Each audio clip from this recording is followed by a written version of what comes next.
रांची के पास बसे एक छोटे और प्यारे से गांव सेमरा में सुबह की धूप खिल चुकी थी। गांव के चारों तरफ हरे भरे खेत और आम के पेड़ों की ठंडी हवा चल रही थी। इसी गांव के चौराहे पर संदीप नाम का एक सीधा साधा और ईमानदार इंसान अपना मटन ढाबा चलाता था। संदीप अपने हाथ से बने चूल्हा वाले मटन के लिए पूरे इलाके में बहुत मशहूर था, जिसमें स्पेशल मटन, चावल और 2 रोटी, साथ में थोड़ा सा प्याज। आज सुबह सुबह ही मटन की खुशबू पूरे सेमरा गांव में फैल गई है। मिट्टी के चूल्हे में धीमी आंच पर पकते हुए रांची मटन का स्वाद ही कुछ अलग होता है। बस थोड़े से ताजे मसाले और डाल दूं ताकि ग्राहकों को असली रांची का स्वाद मिल सके। रघु हमेशा ताजे मांस और शुद्ध मसालों का ही इस्तेमाल करता था, जिससे उसका मटन बहुत स्वादिष्ट बनता था। तभी गांव का एक नियमित ग्राहक नीतीश वहां अपनी साइकिल से आकर रुकता है। नीतीश को संदीप के ढाबे का मटन बेहद पसंद था और वो रोजाना यहाँ खाने आता था। अरे वाह संदीप भाई, आज तो तुम्हारे मटन की खुशबू ने रास्ते में ही मेरी भूख बढ़ा दी। दूर से ही मसालों की इतनी लाजवाब महक आ रही थी कि मैं खुद को रोक नहीं पाया। आइए नीतीश भाई, आपके लिए तो हमेशा सबसे बेहतरीन और गर्मा गर्म मटन तैयार रहता है। ये देखिए, बर्तन में अभी अभी मटन पूरी तरह से पककर तैयार हुआ है। फिर तो जरा जल्दी से मेरे लिए एक थाली रांची स्पेशल मटन और गर्मा गर्म रोटियां लगा दो। आज तो पेट भरकर तुम्हारे हाथ का स्वाद चखने का मन बनाकर आया हूँ। आप आराम से खटिया पर बैठिए, मैं अभी आपके लिए गर्मा गर्म रोटियां और मटन चावल लेकर आता हूँ। हमारे ढाबे पर आने वाले ग्राहकों की संतुष्टि ही हमारी सबसे बड़ी पूंजी है। तभी संदीप का बेटा गगन, जो अभी अभी 12वीं कक्षा पास कर दुकान पर आया हुआ था, गगन पढ़ाई में बहुत तेज था और साथ ही वो बहुत चतुर और समझदार लड़का था। वो अपने पिता की मेहनत को समझता था और स्कूल के बाद अक्सर ढाबे पर उनकी मदद करता था। प्रणाम पिताजी, 12वीं कक्षा पास कर लिया। शिक्षक जी ने भी मेरी बहुत तारीफ की और मुझे कक्षा में सबसे होशियार बताया। जीते रहो मेरे लाल, तुम्हारी कामयाबी की खबर सुनकर मेरा दिल सच में खुश हो गया। तुम मन लगाकर पढ़ाई करो बेटा, तुम्हें बड़ा होकर एक बहुत बड़ा अफसर बनना है।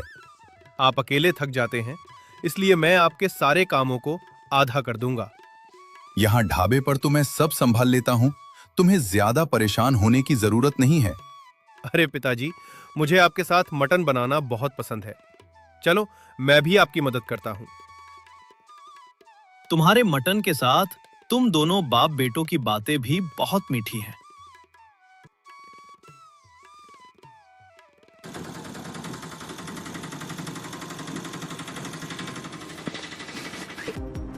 अरे मंगल, जरा अपनी नाक घुमाकर हवा में उड़ती हुई इस खुशबू को तो सूंघ। ये जरूर उस संदीप के ढाबे के रांची स्पेशल मटन की खुशबू है, जो दिल खुश कर रही है। तुमने बिल्कुल सही कहा शंभू भाई, खुशबू तो सच में होश उड़ा देने वाली है। मेरी जीभ से तो पानी टपकने लगा है, लेकिन हमारी जेब में तो फूटी कौड़ी भी नहीं है। लेकिन संदीप बहुत ही सीधा आदमी है, उसे बेवकूफ बनाना हमारे लिए कोई बड़ी बात नहीं है। अगर हम कोई बड़ी झूठी कहानी सुनाएं या उसे डराएं, तो वो हमें मुफ्त में मटन दे देगा। चलो, कोई ऐसा नाटक रचते हैं जिससे उसका मटन भी मिल जाए और गल्ले के पैसे भी हाथ आ जाए। पर क्या करेंगे? हाँ, मेरे दिमाग में एक बहुत ही शातिर और मजेदार योजना आ रही है। हम गांव के नए फूड इंस्पेक्टर बनकर उसके ढाबे पर जाएंगे, उसे डराएंगे कि उसका मटन खराब है और उसके ढाबे को बंद करने की धमकी देंगे। डर के मारे वो हमें चुप रहने के लिए मुफ्त में खाना और बहुत सारे पैसे भी दे देगा। गगन बेटा, मटन के लिए जो रांची वाले विशेष मसाले हैं, वे पूरी तरह खत्म हो चुके हैं। मैं जल्दी से पास वाले बाजार जाकर वे मसाले खरीदकर आधे घंटे में वापस आता हूँ। तब तक तुम ढाबे पर ध्यान रखना और किसी अनजान व्यक्ति से ज्यादा बात मत करना। अगर कोई ग्राहक आए तो उनसे कहना कि पिताजी अभी कुछ ही समय में आने वाले हैं। आप बिल्कुल फिक्र मत कीजिए पिताजी, आप आराम से जाकर मसाले ले आइए।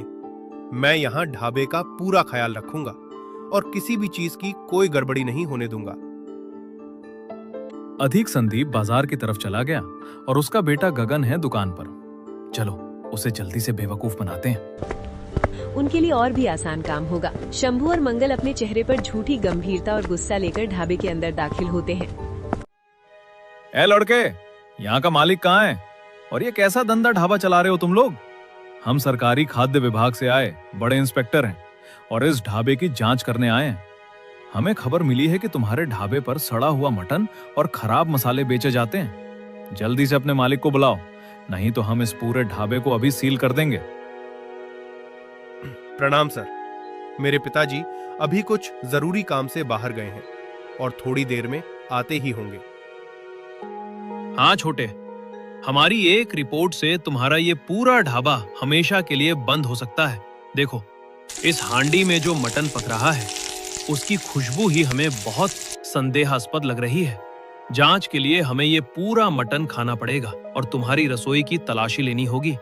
चिंटू उनकी हरकतों को बहुत ध्यान से देख रहा था और उसे तुरंत कुछ अजीब महसूस हुआ। लेकिन आप लोग सरकारी अधिकारी हैं, तो आपके पास आपका पहचान पत्र जरूर होगा। सरकारी नियम के अनुसार जांच शुरू करने से पहले आपको अपना सरकारी कार्ड दिखाना होगा। चिंटू के मुंह से पहचान पत्र की बात सुनकर दोनों चोरों के चेहरे का रंग उड़ गया। वो समझ नहीं पा रहे थे कि ये लड़का इतनी समझदारी और निडरता से कैसे बात कर रहा है। शंभू ने बात को संभालने की कोशिश करके डराने लगा। तुम्हारी इतनी हिम्मत कि तुम बड़े अधिकारियों से उनका पहचान पत्र मांग रहे हैं। ये डायरी देख रहे हो ना, इसमें बड़े बड़े अपराधियों और धोखेबाजों के नाम लिखे हुए हैं। अगर मैंने तुम्हारा नाम इस सरकारी डायरी में लिख दिया तो पुलिस तुम्हें और तुम्हारे पिता को पकड़ ले जाएगी। चुपचाप जो कहा है वो करो, वरना अंजाम बहुत बुरा होगा। लेकिन गगन बहुत चतुर था। वो उनकी घबराहट को भांप चुका था और उनके झूठ को समझ गया था।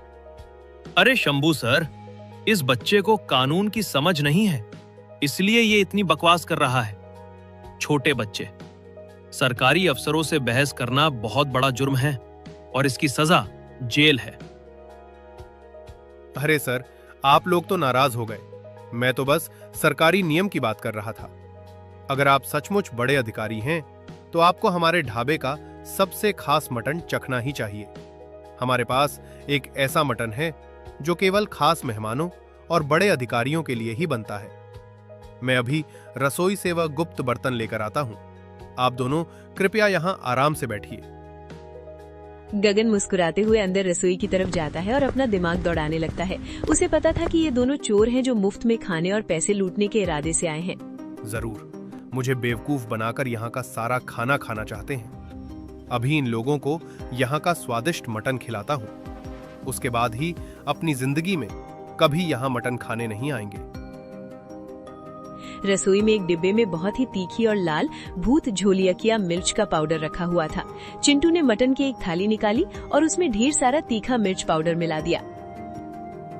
ये लीजिए सर, ये हमारे ढाबे का सबसे स्वादिष्ट, रांची का सबसे लजीज मटन है।